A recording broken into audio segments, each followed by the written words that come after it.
Bien, continuando con las clases, vamos a hablar lo que vendría a ser el espectro de la insuficiencia coronaria parte uno.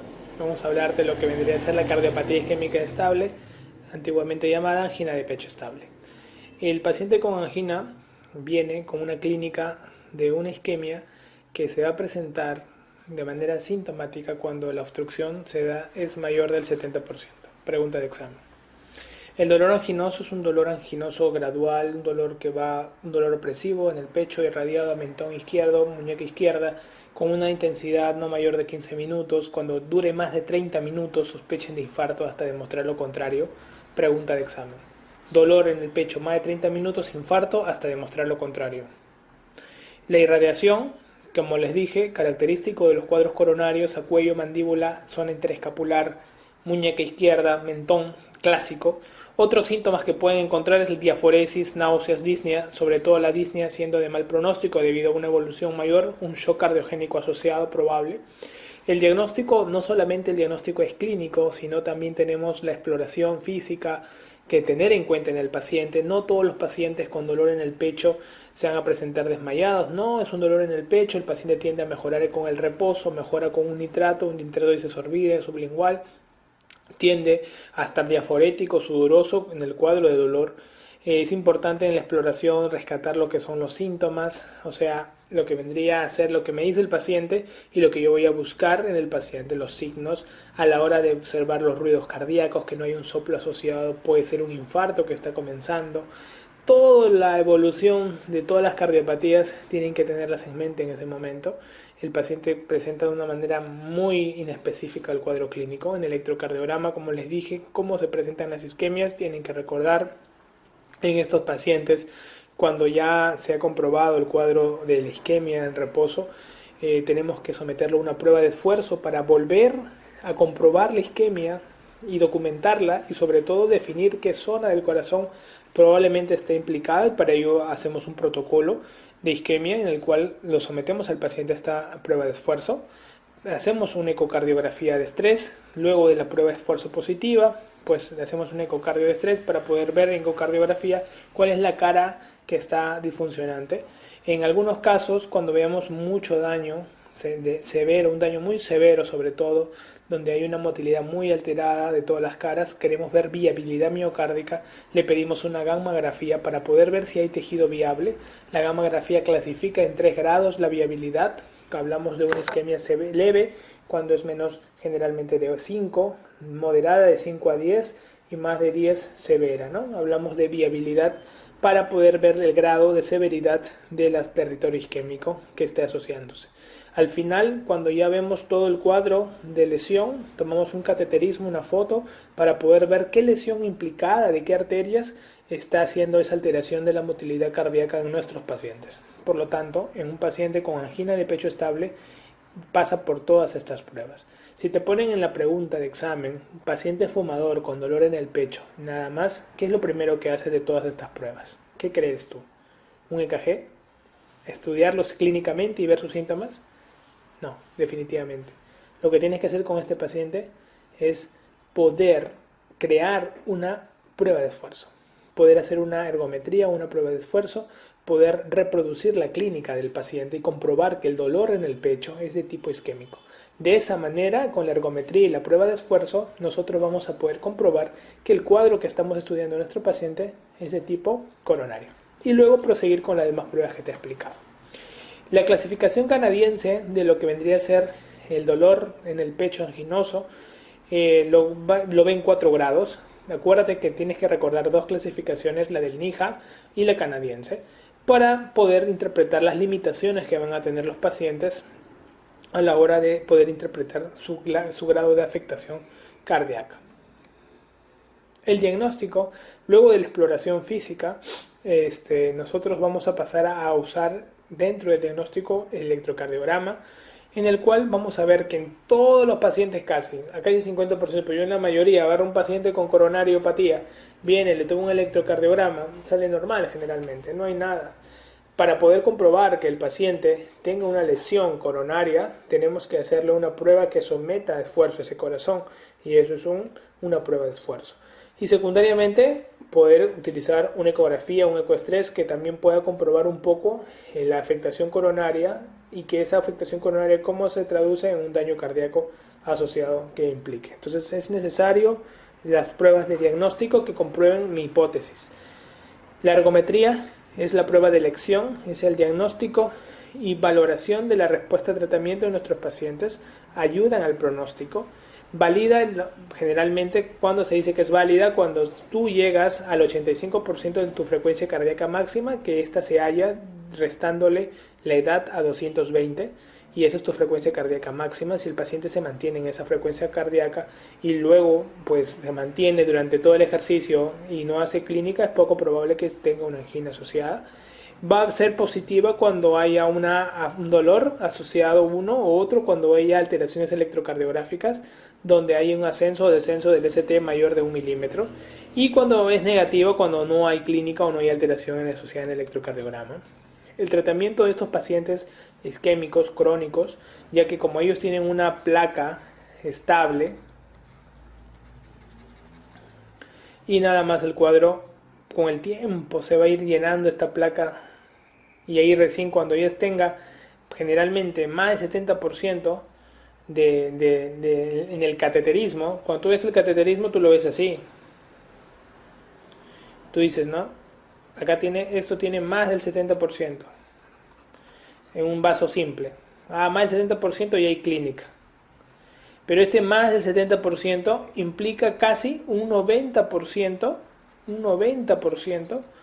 de lo que vendría a ser la superficie transversa, porque es una superficie longitudinal, una placa de perfil, el vaso. En cambio, eso cortado de manera transversal, ¿cuánto equivaldría? Más o menos un 90% de la superficie total. Entonces, cuando el paciente tenga esta superficie total y hace una angina y permanentemente, ¿cuál es el tratamiento que le vamos a dar? Bueno, cuando tenga los cuadros agudos, le das un vasodilatador coronario, en este caso un nitrato, mononitrato isosorbide sublingual o nitrato isosorbide por vía oral. El efecto del sublingual es a los 3 minutos, 1 a 3 minutos, y el por vía oral es a los 10 minutos, ¿no? Pacientes crónicos, como tú tienes que evitar de que acá se formen plaquetas en las fisuras de la placa, tú tienes que darle un antiagregante que permitas evitar la agregación plaquetaria. Entonces le voy a dar antiagregantes plaquetarios. Le voy a dar antianginosos que permitan una buena relajación miocárdica para que la demanda de oxígeno pues no sea alta. Un beta bloqueante será ideal. Un antagonista de calcio para la vasodilatación también va a ayudar muchísimo. El nitrato para la vasodilatación venosa, lógicamente, y vasodilatación coronaria. Los antianginosos van a ser de elección con los antiagregantes en el manejo. Para que la placa se mantenga estática y no me tenga fisuras y no estén agregándose ningún mediador de la coagulación en alguna fisurita de la placa, pues le voy a dar una estatina que me permita tener una estabilidad de la placa. Y le voy a agregar yecas a los pacientes hipertensos, a los diabéticos, a los que tengan hipertrofia ventricular, más que todo para evitar el remodelamiento miocárdico, bloqueando la angiotensina 2. Entonces, por ahí como que va el manejo de los pacientes coronarios que nosotros vamos a ir teniendo.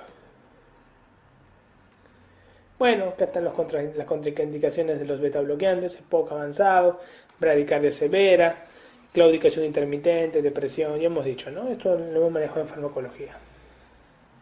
Recomendaciones, como lo dijimos al inicio en la clase anterior, generalidades. Para el tratamiento hipolipemiante, lo ideal actualmente, paciente diabético o paciente infartado previo, lo ideal es tener menos de 70 de LDL según la ATP4. El tratamiento invasivo. Bien, mi paciente pasó por todas las pruebas. Ya le hicieron electro, eco, le han hecho ecoestrés para ver motilidad activa, el miocardio con goteo de dobutamina, vemos la afectación de qué músculo está afectado en el ecoestrés. Ya pasó por cateterismo y ya mi sospecha es que tengo lesiones de 2-3 vasos. Entonces, ¿qué le hago? ¿Le hago stent o lo opero? ¿No? Entonces, es la duda que nosotros normalmente tenemos. Entonces, la revascularización por angioplastía, el ACTP es la angioplastía transpercutánea. ¿Ok? Lo que hace el cardiólogo. Básicamente, ustedes van a observar que se hace angioplastía, pregunta de examen, cuando hay lesión de 1 o 2 vasos. Cuando haya una estenosis de un injerto coronario colocado, una vena, una arteria mamaria colocada, puedes hacer una angioplastía. Y en algunos pacientes cuando hay enfermedad de tres vasos. Te digo algunos porque en realidad el gol estándar ahorita para lesión de tres vasos en el mundo es la cirugía cardíaca, o sea, los bypass coronarios. Es la elección para la cirugía, para la afectación de tres vasos. Pero cuando tenga lesión de uno o dos vasos, afectación de un injerto, en algunos pacientes con enfermedad de tres vasos, siempre y cuando el paciente no sea diabético, siempre y cuando no haya lesiones muy calcificadas, ni tampoco tenga malos lechos distales, tú puedes ofrecerle por ahí una angioplastía. Pero si no, cirugía. Entonces, esto métanselo en la cabeza, va muy bien en el tiempo. El éxito es alto, 95-99%. Un stent coronario bien colocado, farmacológico de última generación, te puede durar de 5 a 10 años con tranquilidad. Y luego cuando se cierra ya tiene colaterales, así que tranquilo, no que te vayas a morir en 5 a 10 años si se cierra el stent. La restenosis generalmente se dan por excesiva cicatrización de la íntima, una hiperplasia intimal que va aumentando. Es mucho menor cuando el stent es recubierto. Eso es lo más importante. Y se hace una doble antiagregación con aspirina y clopidogrel por un año. En la guía de revascularización miocárdica que se está usando, en este caso, le vamos a hablar de la revisión del 2014 de indicaciones para cirugía de revascularización miocárdica, la última guía, en el cual vamos a ver cuándo operar a un paciente. Bueno, la cirugía de bypass coronario se opera en pacientes con una lesión de tronco coronario izquierdo mayor del 50%, pregunta de examen. Ustedes saben que el tronco coronario izquierdo, ya le dijimos en anatomía, se dividía en la descendente anterior y la arteria circunfleja. Bien, cuando esta lesión del tronco coronario izquierdo esté tapada más del 50%, pues diremos nosotros que es sometido a revascularización. Cuando hay una lesión de 3 o más vasos, pues necesariamente va a cirugía. Cuando hay una estenosis de 2 vasos y uno de ellos es la descendente anterior o tiene una fracción de eyección deprimida, también va a cirugía. Actualmente muchos de ellos, incluso con fracción de eyección deprimida, con lesión de 2 vasos, le están colocando stent. Ojo, no confundan las indicaciones que le estoy colocando con lo que muchos hacen de manera indiscriminada. Si tienes una lesión de 2 vasos, uno es la DA y uno es un vaso normal, pues vas a cirugía, va a ir mejor a la larga. Con los estudios de 10 a 15 años están demostrando lo mismo. Si tienes una lesión de 2 vasos con una fracción de eyección disminuida, también van a cirugía.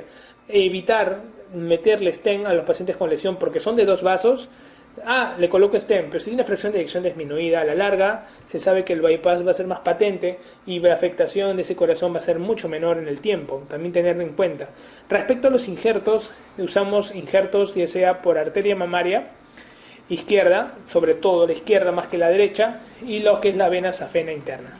La arteria mamaria se prefiere sobre todo para colocarlo a la arteria descendente anterior, que es la arteria más comprometida en los infartos, y la vena safena interna lo podemos colocar en los demás vasos, ya sea por ejemplo a nivel de una marginal de la circunfleja, porque a la misma circunfleja no le colocamos a su marginal, puede ser una arteria diagonal. Entonces, la vena safena generalmente la patencia es mucho menor, en la patencia la permeabilidad de la safena a la larga, una permeabilidad de 50% a 8 años, o sea, a 10 años, por ejemplo, 25 a 30% de safena están permeables. Encontrar una safena permeable es un éxito técnico total. La arteria mamaria sí, a 10 años tiene una permeabilidad casi del 95%. Por lo tanto, lo mejor que se puede hacer en un paciente es bypasearlo de manera arterializada. Usar mamaria, usar arteria radial del brazo no dominante y luego al final vena safena. ¿Okay? Eso es importante. Resultados respecto a las complicaciones.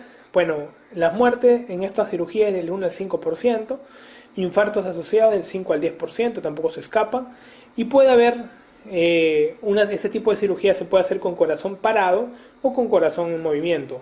O con corazón parado se llama circulación extracorpórea, que ustedes la conocen, y con corazón en movimiento se llama sin circulación extracorpórea. Entonces, importante recordar un poco lo que vendría a ser uno u otro. Para ello es importante saber cuándo usar una circulación extracorpórea o cuándo no usarla. Acá básicamente respecto a la angina es lo que te he mencionado. Para el pronóstico, enfermedad de tronco izquierdo con más del 50%, clase 1, evidencia A. Cualquier estenosis proximal en arteria descendente anterior izquierda mayor del 50%, tratar también. Para el pronóstico es mejor lo que vendría a ser la revascularización. Enfermedad de 2 a 3 vasos con estenosis mayor del 50% y función ventricular izquierda deprimida, lo ideal sería la cirugía. También 2 vasos con depresión miocárdica, lo ideal es la cirugía. Gran zona de isquemia, cuando hay más del 10% del ventrículo izquierdo en una gammagrafía, lo ideal sería la cirugía. Solo una arteria coronaria permeable y estenosis mayor, acá generalmente ya es más que todo para cardiología, ¿no? Por eso es que la evidencia va bajando.